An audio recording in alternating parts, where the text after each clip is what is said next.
I understand that you left private equity to build Sourmilk with your best friend, which I imagine was a pretty cushy job. But what inspired you to make that jump, and how did your priorities or vision shift once you committed full time?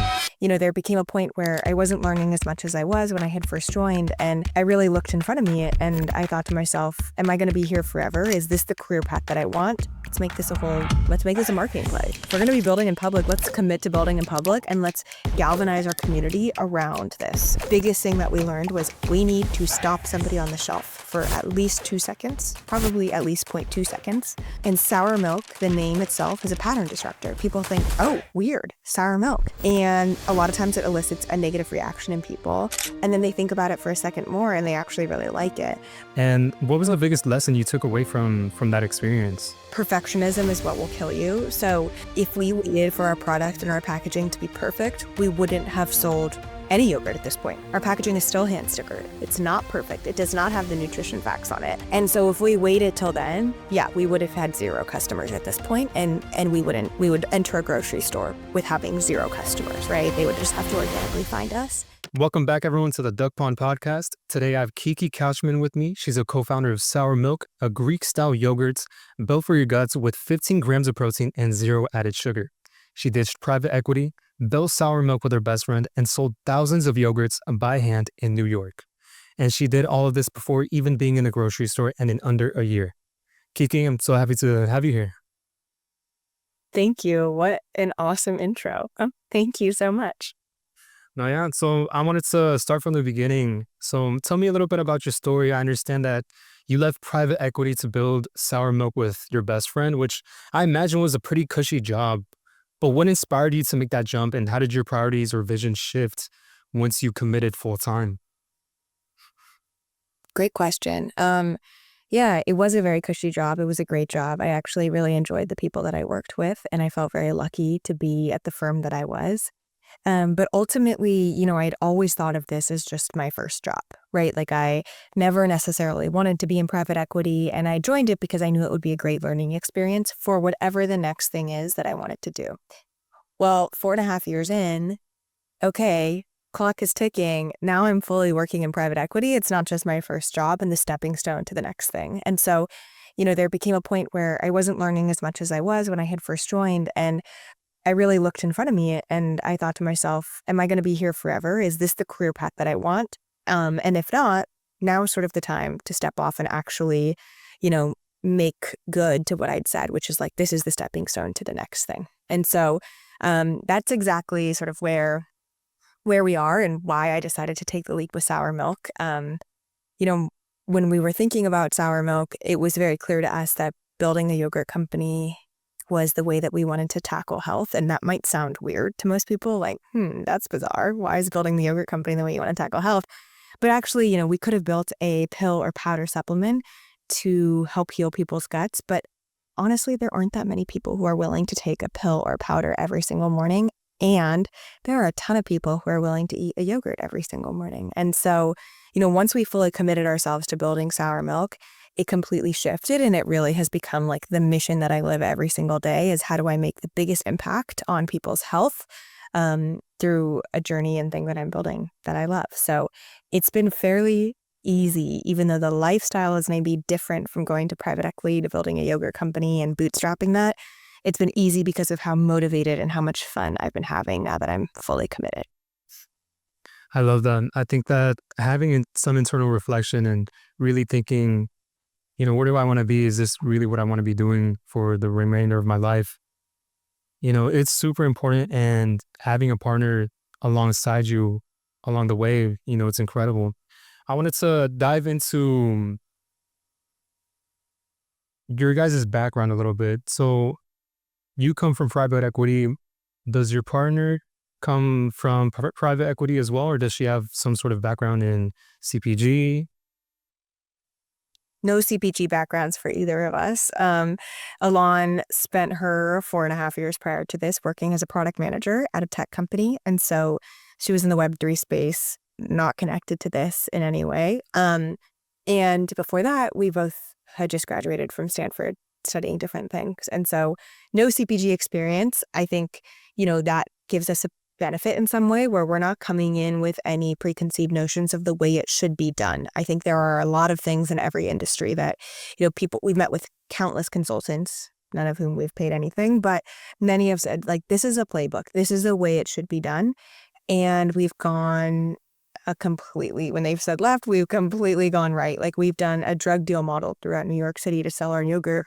And most people have said, you should just wait until you're in your first grocery store and start banging down the doors of grocery stores. And we said, no, we actually think the better way is to go after the customers first, and then we'll go to the grocery stores. So we've, come in with much more of a growth mindset because we've been able to sort of have no preconceived notions. I think on the flip side, you see someone like David's protein bar, and they did RX bar before, and they were able to raise so much money and, hit $1 million in revenue the first week that they were on, that they went live online. So like, they have that because they built something before, right? A very successful protein bar before, and they have CBG experience. So, it's a plus and minus, but I think that we're not, you can learn. I think that's sort of what I've always learned about something is like, you can learn. You've never done this before. And like, as long as you're not scared to fail, like, you can figure it out and learn. I love that. No, absolutely. And what was it like building this with your partner? I know a lot of people in this space, they say never start a business with, friends or family. What was it like really bootstrapping this entire movement? Yeah. It's been really fun. Like, people say never start a business with your, best friend. And we did start a business. We did start a business together. And I think that, like, I wouldn't start a business with any best friend, but I, do really trust Elan and think that, we are platonic life partners in so many ways. And we spend more time with each other than we do our respective significant others. And so I think it's like, we needed to make sure that we love spending time with each other. But more than that, we needed to make sure that we deeply trust each other. And I think that has been, like, very much our journey in the past 8 months has been like a testament to the fact that has been the case. And then, the bootstrapping is like a different question of funding. But for us, that's like, we wanted to create as much value as possible before actually taking a check from somebody outside. And so again, like, we had to look at each other and be very clear about finances as, can we do this individually? Are we comfortable paying our rent without ever taking outside capital? And that means we have to drain a bit of our savings. That means we might have to work a few side hustles to make this work. But we both sort of really believe in it. And so that's sort of where we are now. And it's been great because we're the only two stakeholders in our business. We look at each other every day and we just say, what do we want to do? And we go and do it. And like, if we had funding from other people, it would look a little different. Right. You would have to appeal to the shareholders and everything. Exactly. Earlier, you mentioned David's bars, and obviously they had an advantage because they had, previously worked on RX bars, which I think they're pretty tasty. I like them. And, you guys had a much more unorthodox approach to all of this. I guess my question is, how did you guys go about learning all of this, and since you guys don't have background in CPG necessarily, what has been the quickest way for you guys to learn? Hmm. It's a good question. I think, talking to people has been the best way to learn. And so I think that's been like the first thing, is being able to build a strong network and really understanding, like, what learning from the mistakes of other people has been really, really helpful. And so we have sort of trusted people within our network that we really look to for advice and for, telltale stories of what to do and what not to do. And then it's being clear about what you don't know. So, once you get an understanding of the space, now it's clear, I don't know this, go and ask that. And so I think that's been the biggest thing too, is like, don't be scared to not know the answer or to look like you don't know things. Like, you just have to ask for what you want and what you don't know. And so that's also been another thing, is like, instead of tiptoeing around the bush and waiting and trying to figure it out, it's like, nope, let's just ask, right? Let's just ask what percentage cost, the distributors take off your margin, or let's just ask these people, and maybe it'll be a different answer for yogurt, but it's good and helpful to hear from somebody else who's in the industry. So that's been the best way that we've learned, is actually learning from our peer set of founders who are maybe a bit ahead of us. I love that. I think that having a growth mindset is pretty much quintessential in every person's journey. So shifting the conversation a little bit, there was a bit of a rebrand before you guys landed on Sour Milk. How did you guys get to that, and what was it like dealing with trademark issues? I know there was a little bit of trademark issues surrounding that name, and what was that branding process like? Yeah, totally. I mean, it was we did get hit with the cease and desist, and that was a bit of a bummer. We did trademark our name. We were under a different class as the folks who hit us with the cease and desist, and ultimately they still, I know it was horrible, but they still sort of made the argument and were quite litigious, and so we decided this is not worth the fight, and this is not worth the money or the hours. Um, let's use this as an opportunity to rebrand. And I think at first it felt like the end of the world, right? Like we'd already come up with this brand, we'd already designed everything. It just felt like, oh goodness, you know, everything that we are is now been taken away. But then we reframed it and we thought, okay, we've been out in the world building in public for 6 months now. Why don't we use this opportunity to sort of choose a name that better fits us? We now know more things about this industry. Let's choose a name that has, much more resonance in a different way. And then second was let's make this a marketing play. If we're going to be building in public, let's commit to building in public and let's galvanize our community around this. And so that's what we did is we really just decided, okay, in 2 weeks, we're going to change our name. We're going to do a sprint because we could spend all the time in the world thinking of a new name. And so over the course of the 2 weeks, I got online and I said, hey, everybody, this is what's going on. We have to change our name. Let's go. Clock begins now. And then shared the journey of actually how we were thinking of new names. And, Sour Milk, I'm honestly so happy that we had to go through the name change because I'm obsessed with our new name. And I think it's like cool and irreverent and interesting and cute and makes you think. And ultimately, the biggest thing that we learned was we need to stop somebody on the shelf for at least 2 seconds, probably at least 0.2 seconds. And how are we going to do that when they're so used to their routine of buying Chobani or buying Faye or buying Siggy's? We need some pattern disruptor. And Sour Milk, the name itself, is a pattern disruptor. People think, oh, weird, sour milk. And a lot of times it elicits a negative reaction in people. And then they think about it for a second more and they actually really like it. But it's that initial reaction that creates a memory. Like that is what creates a memory in your brain. And it's what stops you for a second. Hopefully enough to then look at our packaging and think, oh, that's kind of cool. That's an interesting name and a cool package. Interesting. Let me look at it. Turn it around. Whoa, it's your daily probiotic supplement. I should try this. And so that is what we're trying to gain by having a different type of name. And so far, we've really seen that work and is really caught attention. I love that. I think that psychological approach is very, very powerful, and we see it pretty much everywhere from packaging to social media. And you did answer a bit of my next question, which is how do people react to the name Sour Milk? I'm sure it gets a lot of, reactions from people, and it's a great conversation starter. It is. It's like, it's overwhelmingly, actually, it's very mixed. I was going to say it's overwhelmingly positive, but it's mixed. Like I just told it to someone today and he's like, I love the name. Immediately, he smiled when I told him the name and he loved the name. But, then there's some people who hear it and they're like, ooh, why would you need a company Sour Milk? And then, it starts a conversation. But then I say, that's the whole point. It starts a conversation. This is now living rent-free in your brain. And that's my goal, is like, it can live rent-free in your brain. It can take up attention. And, in some ways we've won by doing that because that's free marketing for us in a way. I love that. Oh yeah, it's a great, gut reaction of like, Sour Milk, and you want to learn more about it. So I want to touch more about this in a bit. But since we're on the topic of branding, how did you guys go about packaging with your yogurt, especially when you guys were selling it by thousands, by the hand?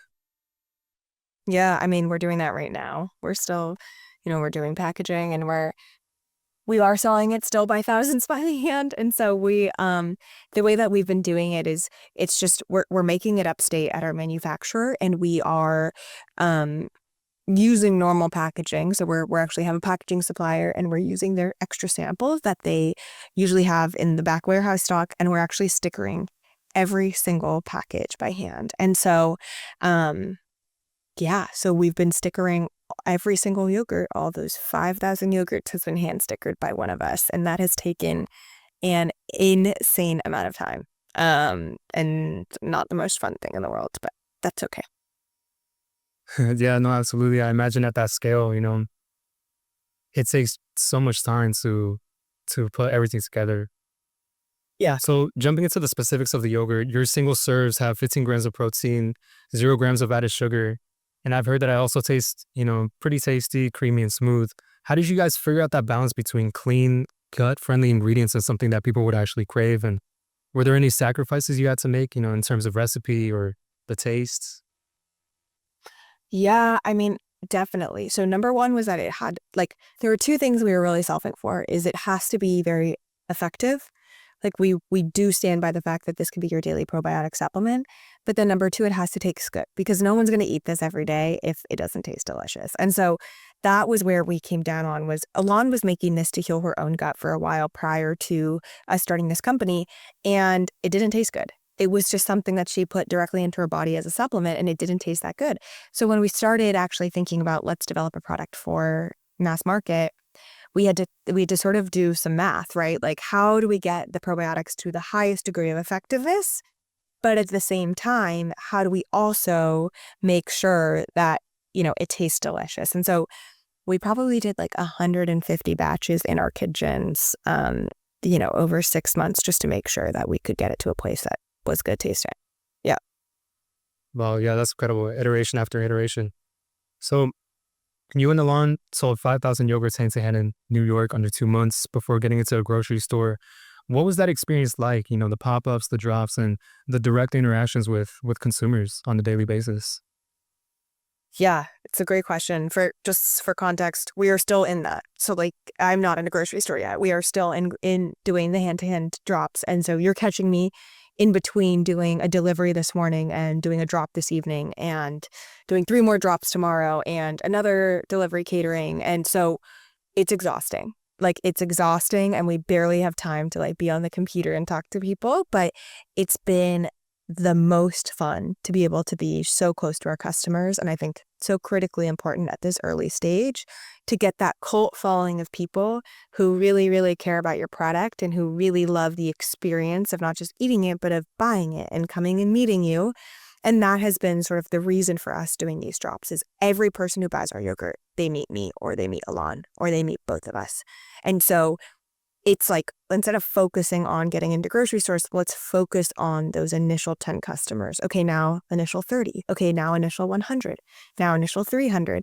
And once we feel like those 300 customers are loyal cult following fans, okay, now let's make sure there's a place they can buy it, not just from us, but in a grocery store. So I I love that. I love that customer first approach. And what was the biggest lesson you took away from that experience and from all of this?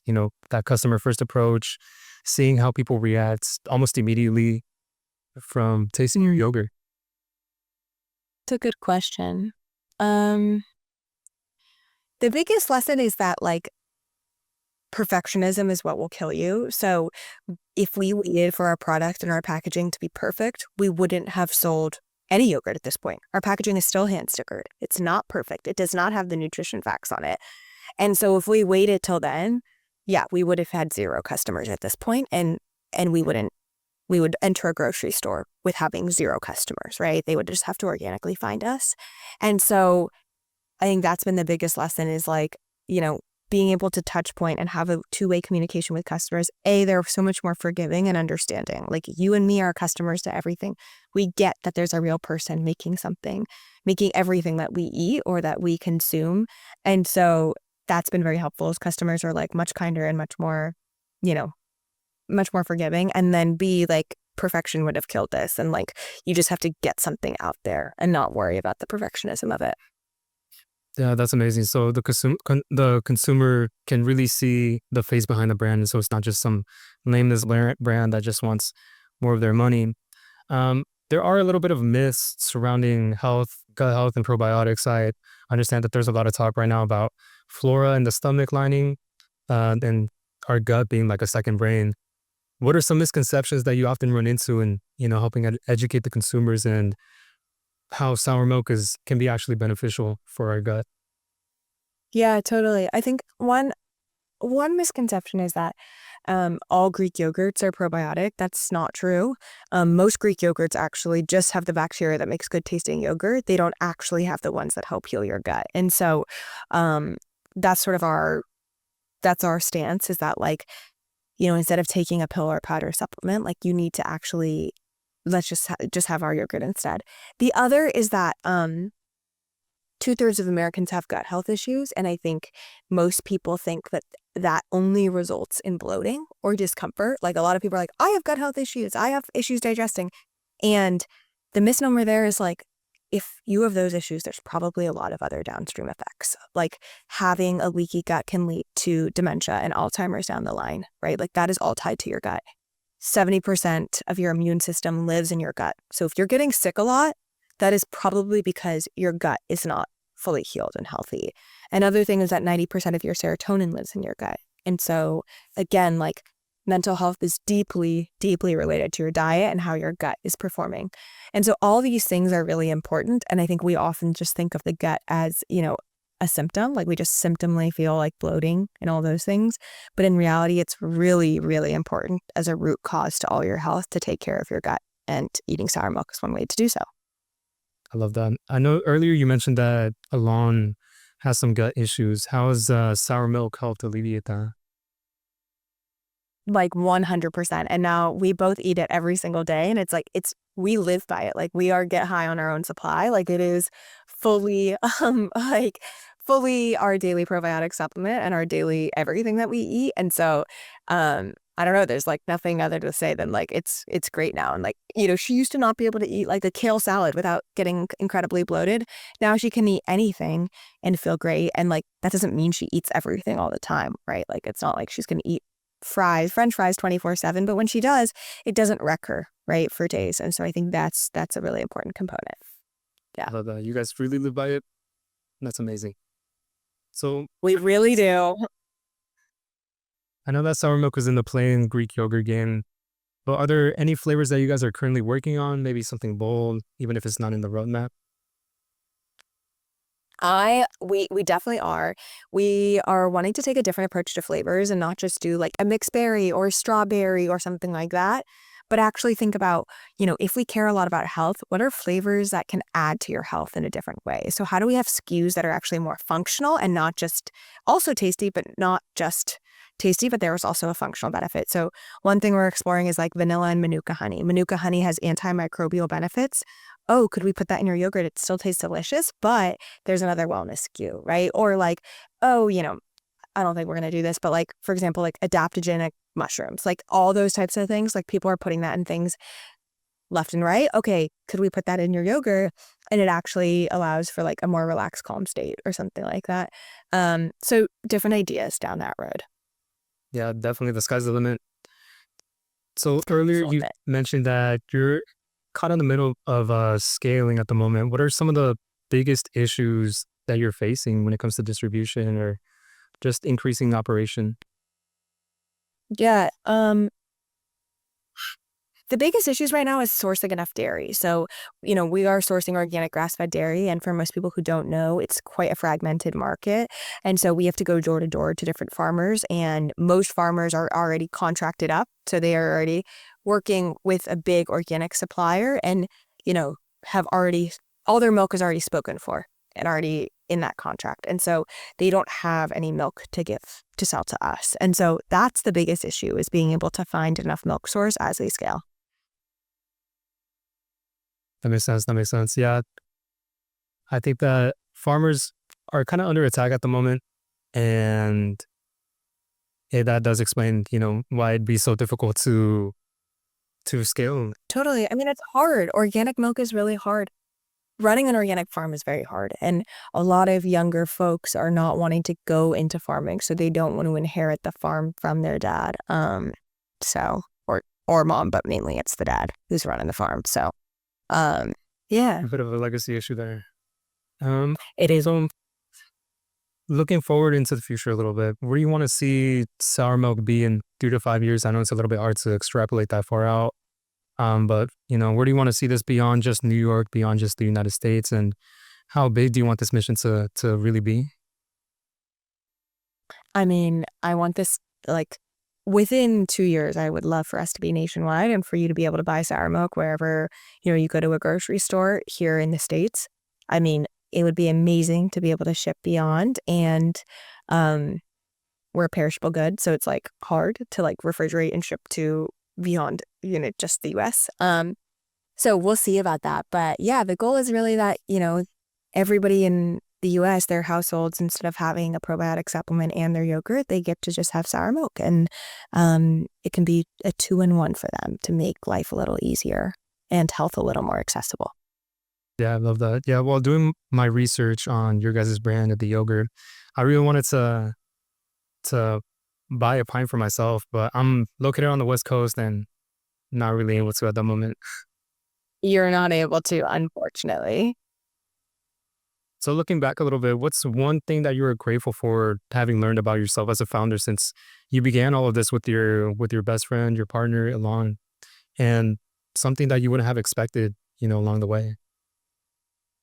Yeah,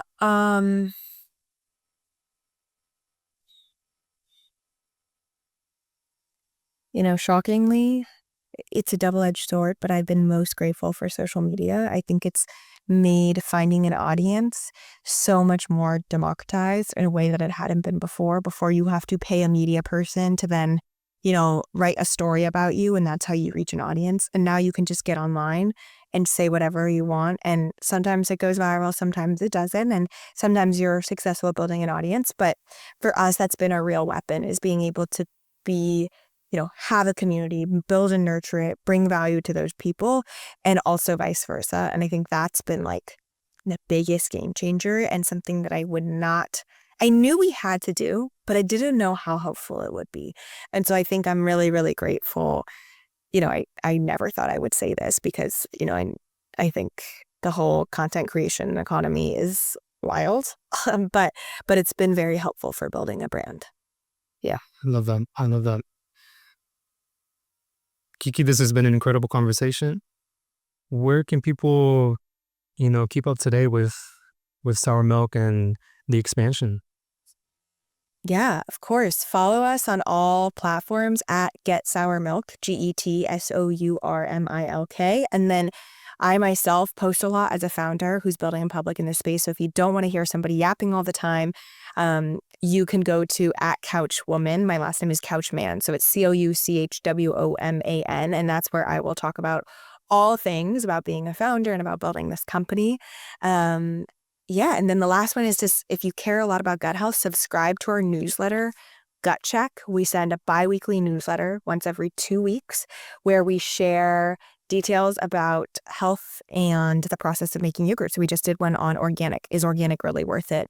We've done others on probiotics and prebiotics. We did one on protein. And so you can go to our website, sourmilk.com, and sign up for a newsletter there.